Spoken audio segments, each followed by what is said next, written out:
ورسوله الذي أرسله بالحق بشيرا ونذيرا وداعيا إلى الله بإذنه وسراجا منيرا فقد قال الله سبحانه وتعالى أعوذ بالله من الشيطان الرجيم بسم الله الرحمن الرحيم ظهر الفساد في البر والبحر بما كسبت أيدي الناس ليذيقهم بعض الذي عملوا لعلهم يرجعون وقال تعالى في شان حبيبه ومحبوبه مخبرا وآمرا إن الله وملائكته يصلون على النبي يا أيها الذين آمنوا صلوا عليه وسلموا تسليما اللهم صل على محمد وعلى آل محمد كما صليت على إبراهيم وعلى آل إبراهيم إنك حميد مجيد اللهم بارك على محمد وعلى آل محمد كما باركت على إبراهيم وعلى إنك حميد مجيد الحمد لله আমরা আল্লাহ সুবহানাহু ওয়া তাআলার শাহী দরবারে মস্তক অবনত স্বরে শুকরিয়া জ্ঞাপন করছি যে মহান মালিক আমাদেরকে মুসলিম করে পৃথিবীতে প্রেরণ করেছে, আমাদেরকে হেদায়েতের মতো বড় দাওয়াত দান করেছে এবং আমাদেরকে সুস্থ রেখেছেন, আমাদেরকে তার শাহী দরবারে আসার সুযোগ করে দিয়েছেন। এই জন্য রব্বে করিম এর শানে আমরা সকলে উচ্চ আওয়াজে বলি আলহামদুলিল্লাহ। বলি আল্লাহ সুবহানাহু ওয়া তাআলা কর্তৃক আমাদের উপরে একটা মুসিবত এসেছে, কি বলেন ঠিক না? এইভাবে আল্লাহ সুবহানাহু ওয়া তাআলা বিভিন্ন সময়ে আমাদের উপর বালা মুসিবত দিয়ে থাকেন, এগুলো আল্লাহর পক্ষ থেকেই আসে, কি বলেন ঠিক না? আল্লাহ সুবহানাহু ওয়া তাআলা কোরআনুল কারীমের মধ্যে ঘোষণা করছেন ظهر الفساد في البر والبحر بما كسبت أيدي الناس জলে স্থলে যে বিপর্যয়গুলো পতিত হয়, যে বিপর্যয়গুলো দেখা যায়, এর সব কিছু হলো মানুষের পাপের ফসল, মানুষের কাজের পরিণাম। জলস্থলের যত বিপর্যয় সব কিছু হলো আমাদের কাজের প্রতিফল, আমাদের আমলের প্রতিফল, আমাদের গুনাহের প্রতিফল, আমাদের পাপের প্রতিফল। আল্লাহ সুবহানাহু ওয়া তাআলা এইরকম বিপর্যয়গুলো মাঝে মধ্যেই আমাদের জন্য দেন। এটা কেন দেন? আল্লাহ সুবহানাহু ওয়া তাআলা বলেন লিইউযীকাহুম বা'দাল্লাযী আমিলু। কেন এই বিপর্যয়গুলো আসে? আল্লাহ সুবহানাহু ওয়া তাআলা বলছেন যে এটা তোমরা যে পাপ করেছো, মানুষ যে পাপ করে তার দুনিয়াতে তার শাস্তির প্রিয়দাংশ অল্প একটু শাস্তি স্বরূপ আল্লাহ এই বিপর্যয়গুলো দিয়ে থাকে। আর আল্লাহর উদ্দেশ্য হলো লাআল্লাহুম ইয়ারজিউন, যাতে করে আমার গোলামেরা তাদের পাপের কথা বুঝতে পেরে, পাপের কথা স্মরণ করে আল্লাহর কাছে তওবা করে যেন তারা ফিরে আসে। এইভাবে এক এক সময় এক এক বিপর্যয় আমাদের উপর আসে নাকি আসে না? কিছুদিন আগে ছিল করোনা। করোনা একটা মহামারী আকার ধারণ করেছে, শুধু বাংলাদেশ নয়, গোটা পৃথিবীতে। মানুষের মধ্যে কিছুটা পরিবর্তন আমরা দেখতে পেয়েছিলাম, কিন্তু করোনা গেল, মানুষের আমল আবার যেই সেই হয়ে গেল। কি বলেন, ঠিক না? করোনার মধ্যে আমরা খেয়াল করেছি মুসল্লির সংখ্যা বেড়েছে, নামাজের সংখ্যা বেড়েছে, কিন্তু করোনা যাওয়ার পরে আমরা কি দেখতে পাচ্ছি? ওই যে আগে যা মুসল্লি ছিল, আসল যা তা এখনো ঠিক আছে, বাকি অতিরিক্ত যা এসেছে এরা আবার কি ধানের সিটার মতো ঝরে গেছে। কি বলে, ঠিক না? এখন যেই সেই আগের মতোই অবস্থা। আবার আল্লাহ সুবহানাহু ওয়া তাআলা এখন আমাদের জন্য যে বিপর্যয় দিয়েছে, আমি খেয়াল করেছি এই বিপর্যয় থেকে উত্তরণের জন্য আমাদের মৌলিকভাবে যে কাজটা করা দরকার ছিল আমরা সেটা করছি না। আশ্রয় কেন্দ্রগুলোতে আমাদের যেই পরিমাণ ভাইয়েরা আছেন আশ্রয় কেন্দ্রগুলোতে, ওনারা তো আর সাধে সাধে আশ্রয় কেন্দ্রে যান নাই। ঘরের মধ্যে পানি উঠে গেছে, ঘরে ঢুকতে পারছেন না, অনেকে স্যানিটেশন সমস্যা, বিভিন্ন সমস্যার কারণে আশ্রিত জায়গার মধ্যে কখনো স্বাধীনভাবে মানুষ বসবাস করতে পারে না। কি বলে, ঠিকই না? এখানে কোন রকম মানবেতর জীবনযাপন করা, এই জায়গায় আসার পরেও তারা নামাজ পড়ছে না, তারা আল্লাহর কাছে তওবা করছে না। আরো আমি আমাদের কিছু কেন্দ্র আমি পরিদর্শন করেছি, বিশেষ করে ৯ নং দেওটি ইউনিয়নের অনেকগুলো কেন্দ্র আমি দায়িত্বে থাকার কারণে পরিদর্শন করেছি। সেখানে গিয়ে আমি যে দৃশ্যটা দেখেছি, যেমন আমাদের একটা কেন্দ্র আছে আপনার বাগপাসরা বীরশ্রেষ্ঠ রুহুল আমিন একাডেমি, সেখানে এক কেন্দ্রে প্রায় ২৩৫ জনের মতো আছে। ওই পাশের মসজিদের রুহুল আমিন একাডেমির পরে একটা মসজিদ আছে, ওই মসজিদের মুয়াজ্জিন সাহেব আমার কাছে অভিযোগ করেছে যে হুজুর, এখানে অনেক প্রাপ্তবয়স্ক অনেক পুরুষ এখানে আছে, আশ্রয়স্থলে আছে, আবার অনেক কর্মী কাজ করতেছে, কিন্তু আমাদের পাশের মসজিদে আজকে ফজরের জামাতে, জোহরের জামাতে আমরা মাত্র ৭ জনকে পাইছি। কয়জন? ৭ জন। তার মানে এটা একটা পিকনিক স্পটের মতো হয়ে গেছে। আশ্রয় কেন্দ্রে গিয়েছেও মনে হয় যেন একটা পিকনিক স্পট, অনেকগুলো লোক একসাথে আছে, ঈদের মতো একটা আমেজ আছে, খাবার দাবারের কোনো চিন্তা নাই, খাবার দাবার অটো আসতেছে। আসলে কি এই জন্য এই বিপর্যয়গুলো আল্লাহ এই জন্য দিয়েছেন? এই জন্য দেন? কি জন্য দেন? লাআল্লাহুম ইয়ারজিউন, যাতে করে তারা তাদের পাপের কথা বুঝতে পেরে তাওবা করে যেন তারা ফিরে আসে। আগে নামাজ পড়তো না, আল্লাহর এই আযাব এবং গজবের অবস্থা দেখে তারা এখন নামাজি হবে। আগে দিন শরীয়ত মানতো না, এখন তারা মানবে। আগে পর্দা করতো না, এখন তারা পর্দা করবে। হওয়ার কথা ছিল এটা, কিন্তু আমরা দেখতেছি এর বিপরীত। এজন্য অপেক্ষা করেন, আরো বড় বড় শাস্তি আমাদের জন্য অপেক্ষা করছে। Wait and see. কারণ আমরা এখনো সোজা হই নাই। আমরা এখনো কি সোজা হই নাই? আমরা এখনো পাপের কাজে ব্যস্ত আছি, আমরা এখনো আল্লাহর নাফরমানিতে নিমজ্জিত, আমরা এখনো জুলুমের কাজের মধ্যে নিমজ্জিত। তাহলে কিভাবে আমরা আল্লাহর পক্ষ থেকে সাহায্য আশা করতে পারি?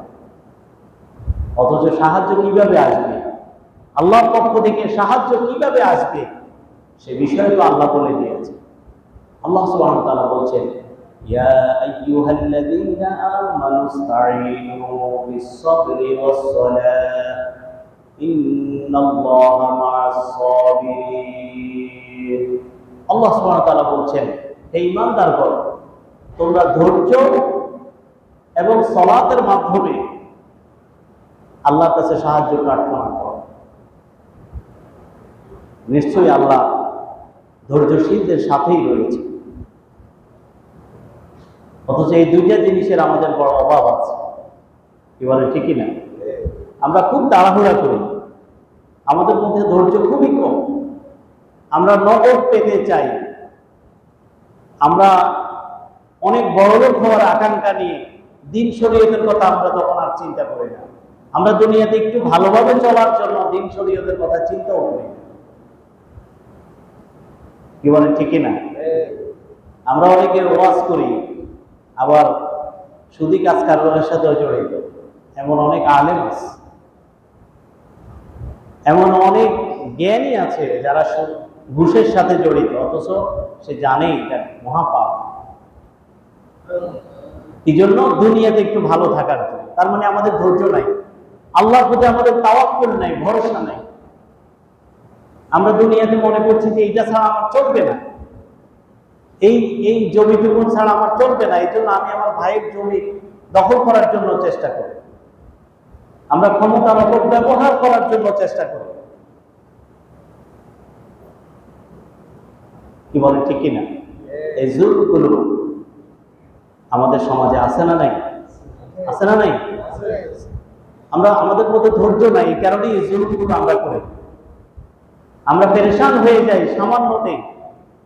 এই সামান্যকরণ হয়েছে, বন্যা হয়েছে, আমাদের চেয়ে আরো খারাপ অবস্থা ছিল ফেনীতে। কি বলেন ঠিক কিনা? আল্লাহ তো আমাদেরকে এত খারাপ অবস্থায় পালাই নাই, কিন্তু আপনি দেখেন আমাদের পেরেশানিটা কি অবস্থা, আমরা হাহাকার অবস্থা।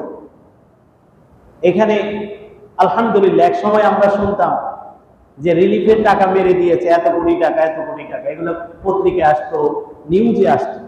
কিন্তু এখন কি দেখতে পাচ্ছে?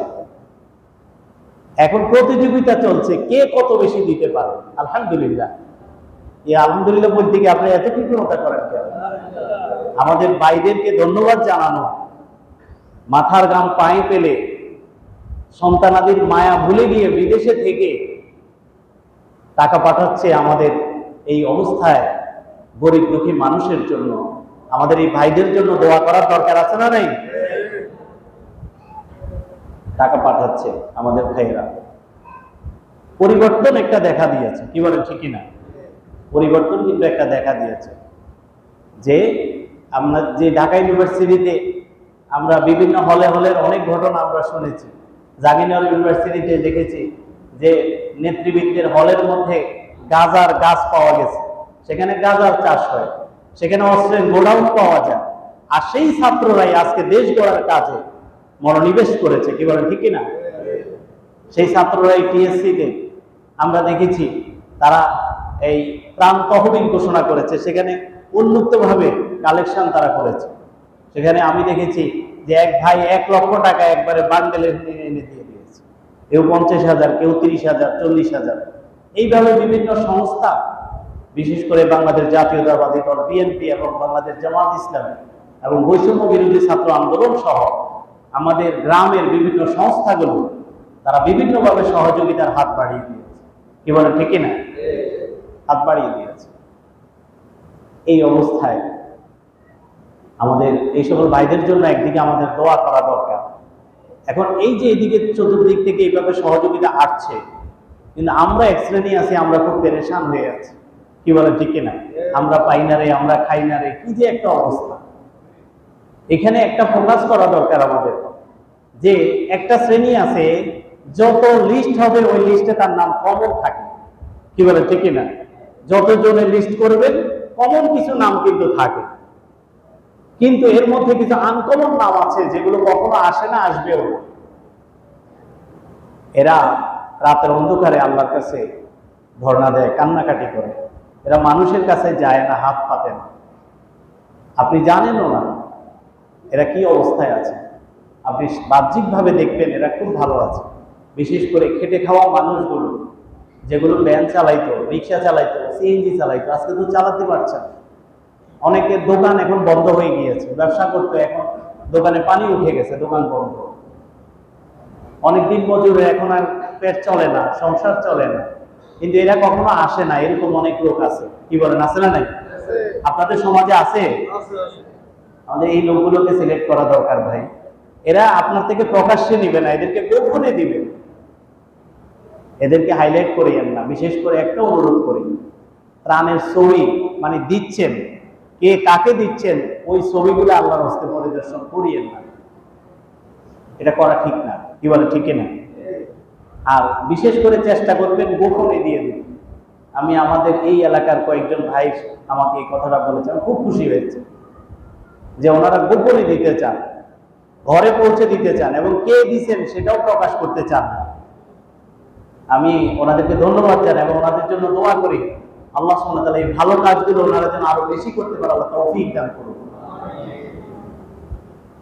কিন্তু এর মধ্যেও তো এক শ্রেণী আছে হাহাকার করছে, কি বলেন ঠিক কিনা? এটা ঠিক না। আপনি মানুষের কাছে ধর্ণা দিয়েন না, আপনি মানুষের রবের কাছে ধর্ণা দেন, দেখবেন আপনি নগদ এখন কি পাচ্ছেন তার চেয়ে বেশি পাবেন, আপনি তার চেয়ে বেশি পাবেন। আপনি বলুন হাসবুনাল্লাহু ওয়া নি'মাল ওয়াকিল, নি'মাল মাওলা ওয়া নি'মান নাসির। ওয়া মান ইয়াতাওয়াক্কাল আলাল্লাহি ফাহুয়া হাসবুহ। যারা আল্লাহর উপর ভরসা করে আল্লাহই তাদের জন্য যথেষ্ট হয়ে যায়। এই জন্য আমরা হাহাকার করব না, আমরা ধৈর্য ধারণ করব, সবর করব। নিশ্চয়ই আল্লাহ ধৈর্যশীলদের সাথেই আছে। আর আল্লাহ যার সাথে আছেন তার কোনো ভয় আছে? দুশ্চিন্তার কারণ আছে? পেরেশানির কারণ আছে? তার কোনো চিন্তা নাই। সে দুনিয়াতেও সফল হবে, আখিরাতেও সে সফল হবে। এই জন্য আমাদের ধৈর্য ধারণ করা, ভরসা করা, কার উপরে? আল্লাহর উপরে ভরসা করা। সম্মানিত ভাইরা, এরপরে আরেকটা বিষয় হলো সালাত আদায় করা, নামাজ পড়া। আল্লাহ রাসূল সাল্লাল্লাহু আলাইহি ওয়াসাল্লাম যখনই কোনো বিপদে পড়তেন সাথে সাথে তিনি নামাজে দাঁড়িয়ে যেতেন, সাথে সাথে তিনি নামাজে দাঁড়িয়ে যেতেন। আর আমাদের মধ্যে এই প্রবণতাটা এখন খুব কমে গেছে, খুব কমে গেছে। ফরজ সালাতই পড়ে না, আর নফল সালাত কখন পড়বে? কি বলেন ঠিক কিনা? এই অবস্থায় আমাদের ফরজ সালাত অবশ্যই করতে হবে, পাশাপাশি নফল সালাতের ব্যাপারে মনোনিবেশ করতে হবে, আল্লাহর কাছে ধর্ণা দিতে হবে। রাতের আঁধারে দু চোখের পানি পেলে আল্লাহর কাছে বলতে হবে যে আল্লাহ এই মুসিবত থেকে আমাদেরকে বাঁচাও, ভবিষ্যতে সমস্ত রকম বালা মুসিবত থেকে আমাদেরকে হেফাজত করো। এই জন্য আল্লাহর কাছে প্রতিনিয়ত আমাদের চোখের পানি আল্লাহর কাছে অনেক দামি। ইমানদারের চোখের পানি আল্লাহর কাছে অনেক দামি। আপনি মনে করছেন আপনার চোখ সামান্য, চোখের পানিতে কি হবে? আপনি জেনে অত্যন্ত আনন্দিত হবেন, আপনার প্রত্যেকটা চোখের পানি আল্লাহ সুবহানাহু ওয়া তাআলা সংরক্ষণ করেন। সুবহানাল্লাহ। মুমিনের চোখ প্রত্যেকটা প্রতিফোঁটা চোখের পানি আল্লাহ সুবহানাহু ওয়া তাআলা সংরক্ষণ করেন। কিয়ামতের দিন যখন জাহান্নাম ৭০,০০০ শিকড় ছেড়ে যখন হাসরের ময়দানের দিকে ছুটে আসবে, ঈমানদাররা তখন মানে ভীত সন্ত্রস্ত হয়ে যাবে। বেঈমানরা তো হবেই, ঈমানদাররাও ভীত হয়ে যাবে। তখন আল্লাহ সুবহানাহু ওয়া তাআলা ঈমানদারদের সামনে তাদের ওই চোখের পানিগুলোকে ছেড়ে দিবেন। জাহান্নাম এই পানিগুলো দেখে দূরে সরে যায়। তাহলে চোখের পানির দরকার আছে না নাই? চোখের পানির মূল্য আল্লাহর কাছে কম না বেশি? অনেক বেশি। এই জন্য আমরা মানুষের কাছে চোখের পানি না পেলে আমরা আমাদের রবের কাছে চোখের পানি পেলি। আমরা মানুষের উপর ভরসা ছেড়ে আমরা আল্লাহর উপরে ভরসাটা বাড়াই। মানুষের উপর ভরসা তেমন একটা করিয়েন না, আপনি আল্লাহর উপর ভরসা করেন। তাহলে দেখবেন আপনার সমস্ত মুসিবতকে আল্লাহ সহজ করে দেবে, আপনার সমস্ত বিপদ আপদকে আল্লাহ আসান করে দেবে।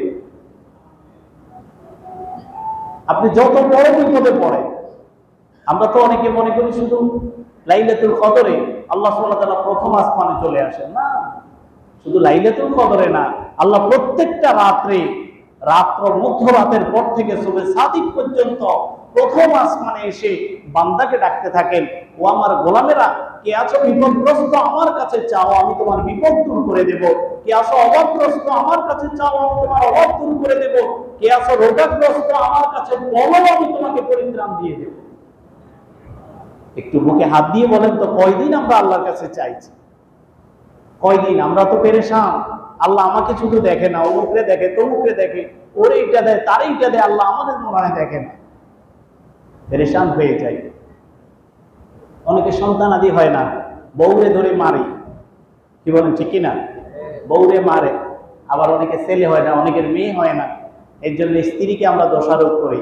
অনেকে তালাক দিয়ে দেয়। কত জালিম চিন্তা করে, কত জালিম। আপনার স্ত্রীর কি সন্তান দেওয়ার কোনো ক্ষমতা আছে? ইভেন আপনার কি কোনো ক্ষমতা আছে? বলেন, আপনি বলেন, আপনার ক্ষমতা আছে? নাই। সন্তান কে দেয়? আল্লাহ দেয়। তো আপনি আল্লাহর উপরে হাত দিলেন, আপনি আল্লাহকে বাদ দিয়ে আপনার স্ত্রীকে মনে করছেন সে সন্তান দিবে আপনাকে। নাউজুবিল্লাহ। আমরা এইভাবে সন্তান, স্ত্রীকে মারধর করে সন্তানের জন্য আল্লাহর কাছে চাই না। অথচ আমাদের বাবা সাইয়্যিদুনা ইব্রাহিম আলাইহিস সালাম ৮৬ বছর বয়সে, ৮৬ বছর পর্যন্ত বিয়ের পর থেকে আল্লাহর কাছে চাইছেন, রব্বি হাবলি মিনাস সালিহিন, রব্বি হাবলি মিনাস সালিহিন। আপনি কয় বছর চাইছেন আল্লাহর কাছে আপনার সন্তানের জন্য? আবার অনেকে সন্তান চায়, সন্তান না, আমরা সুসন্তান চাইতে হবে, নেককার সন্তান চাইতে হবে আল্লাহর কাছে। আমাদের তো প্ল্যানিং নাই, প্ল্যানিং না থাকার কারণে অনেকের সন্তান মানুষ হয় না, আমরা প্ল্যান করি না। অনেকে মাদ্রাসায় দেখো আল্লাহ রাস্তায় দিয়ে দিয়েছে, হইলে হইলো, না হইলে নাই, প্ল্যান নাই। কি বলেন ঠিক না? সন্তান তো আল্লাহ দিবে, সন্তান তো মানুষ দিবে না, সন্তান আপনার স্ত্রী দিবে না, আপনারও ক্ষমতা নাই। তা আপনি আল্লাহর কাছে কয়দিন চাইছেন? তাহলে সন্তান চাইতে হবে কার কাছে? আল্লাহর কাছে চাইতে হবে। আপনার রিজিকের দরকার, আপনি কার কাছে চাইবেন? মানুষ কি আপনাকে রিজিক দিতে পারবে? মানুষের কি সেই ক্ষমতা আছে? রিজিক কাকে বলে? আচ্ছা, রিজিক কাকে বলে? আপনার অর্জিত সম্পদ কি আপনার রিজিক? আপনার ঘর বাড়ি, এটা কি আপনার রিজিক? আপনার চাকরি কি আপনার রিজিক? রিজিকটা কি? যেটুকু আপনি খেতে পাচ্ছেন, যেটুকু আপনি ভক্ষণ করতে পারছেন, যেটুকু আপনি ইউজ করতে পারছেন, অতটুকুই আপনার রিজিক। কি বলেন ঠিক না? আমরা অনেকে মনে করি আমি ৫ তলা বাড়ির মালিক, এটা আমার রিজিক না, এটা আপনার রিজিক নয়। আপনি যতটুকু ভক্ষণ করতে পারছেন, খেতে পারছেন, যতটুকু ভোগ করতে পারছেন, ওইটুকুই আপনার রিজিক। অনেকে কোটি কোটি টাকার মালিক, ডায়াবেটিস হয়ে যাওয়ার কারণে এখন আর খাইতেও পারে না ঠিকভাবে, আছে না নাই? তাহলে ওই কোটি টাকা কি তার রিজিক হলো? সম্মানিত ভাই, তাহলে রিজিকের জন্য চাইতে হবে কার কাছে? আপনি অসুস্থ, সুস্থ করার মালিক কে? ওই যে আমার যখন আমি অসুস্থ হই, তিনি কেবল আমাকে শেফা দান করতে পারেন। আমরা অসুস্থ হলে ডাক্তার নির্ভর হই, আল্লাহর কাছে কিন্তু রোগ থেকে পরিত্রাণের জন্য আল্লাহর কাছে বলি না। কি বলেন ঠিক না? তার মানে আমরা আল্লাহর উপর থেকে আমাদের ভরসাটা কমে গেছে। অনেকে এইভাবেও বলে যে অমুক ঔষধের কারণে আমি সুস্থ আছি। নাউজুবিল্লাহ বলেন। ঔষধের কি কোনো ক্ষমতা আছে? আছে? প্রকৃত কোনো ক্ষমতা ঔষধের নাই, ডাক্তারেরও নাই। আপনার অসুখ, আপনার অসুস্থতা, আপনার দারিদ্রতা, আপনার যে কোনো সমস্যার সমাধান করতে পারেন একমাত্র কে? আল্লাহ সুবহানাহু ওয়া তাআলা। এই জন্য সম্মানিত ভাইয়েরা, আমাদের উচিত আল্লাহর কাছে ধর্ণা দেওয়া, আল্লাহর কাছে আমরা বেশি বেশি করে চাওয়া। বিশেষ করে বিপদ মুসিবতের সময় দোয়া কবুল হয়। বিপদ মুসিবতের সময় কি কবুল হয়? দোয়া কবুল হয়। এই জন্য আমরা বিপদ মুসিবতের মধ্যে পড়লে আমরা সাথে সাথে আল্লাহর কাছে ধর্ণা দেব। আমরা নামাজে দাঁড়িয়ে যাব, আমরা মুনাজাতে দুহাত তুলে আল্লাহর কাছে বলবো, আল্লাহ তুমি আমাদের বিপদ মুসিবত থেকে আমাদেরকে হেফাজত করো, আমাদের অভাব অনটন দূর করে দাও, আমাদের অসুখ বিসুখ আমাদের যত অসুস্থতা আছে তুমি দূর করে দাও, আমাদেরকে সুস্থ করে দাও, আমাদেরকে রিজিক দান করো। এই সব কিছু আমরা কার কাছে চাইবো? সম্মানিত ভাইয়েরা, এই সব কিছু আমরা চাইবো কার কাছে? আল্লাহর কাছে। তাহলেই কেবল আমরা প্রকৃত শান্তি লাভ করতে পারবো, নিরাপত্তা লাভ করতে পারবো, এবং প্রকৃত রিজিক আমরা প্রাপ্ত হব, প্রকৃতই আমরা সুস্থ থাকতে পারবো শারীরিকভাবে এবং মানসিকভাবে। সম্মানিত ভাইয়েরা, তাই আসুন সম্মানিত ভাইয়েরা, আমরা সবাই এই 3টা কাজ করি। 1 নম্বর কাজ হলো, আলহামদুলিল্লাহ আমাদের মাঝে উপস্থিত হয়েছেন আমাদের সকলের পরিচিত এবং সকলের প্রিয় সাকির সোনাইমুড়ি আসনের গণমানুষের নেতা, বাংলাদেশ জাতীয়তাবাদী দল বিএনপির সিনিয়র যুগ্ম মহাসচিব এবং সুপ্রিম কোর্ট বারের বারবার নির্বাচিত সেক্রেটারি, আমার মামা, উনি হয়তো জানেন কিনা, ওই যে ঘুমাতরের আব্দুর রব যিনি জি জি, আমার মামার সাথে ওনার ঘনিষ্ঠ সম্পর্ক ছিল, সেই হিসেবে উনি আমাকে ভাগিনা বলেন। এর আগেও আমি কয়েকবার ওনার কাছে গিয়েছিলাম। উনি আমাকে খুবই স্নেহ করেন, আমাদের একান্ত প্রিয়। এবং এরপরে ওনার পরে তো সব অনির্বাচিত ছিল, কি বলেন ঠিক কিনা? উনি এখন পর্যন্ত নির্বাচিত, কি বলেন ঠিক কিনা? আপনাদের ভোটে এখন পর্যন্ত উনি ইলেক্টেড, আমাদের ব্যারিস্টার মাহমুদ্দিন ফখরুল ভাই। ও সুপ্রিম কোর্টের নির্বাচিত বর্তমান সভাপতি, আমি সেটাও জানি। আলহামদুলিল্লাহ, আমাদের প্রিয় নেতা এসেছেন, আমরা ওনাকে মোবারকবাদ জানাই, ধন্যবাদ জানাই। এবং আমাদের নামাজের পরে আমাদের উদ্দেশ্যে আমি অনুরোধ করব একটু আলোচনা রাখার জন্য। এখন আমাদের আলোচনা এখানে শেষ হচ্ছে। হাদা মা ইনদি ওয়া রাহমাতুল্লাহ, সুবহানাল্লাহি ওয়া বিহামদিহি, আশহাদু আল্লা ইলাহা ইল্লাল্লাহ, আস্তাগফিরুল্লাহ ওয়া আতুবু ইলাইহি। আসসালামু আলাইকুম ওয়া রাহমাতুল্লাহ।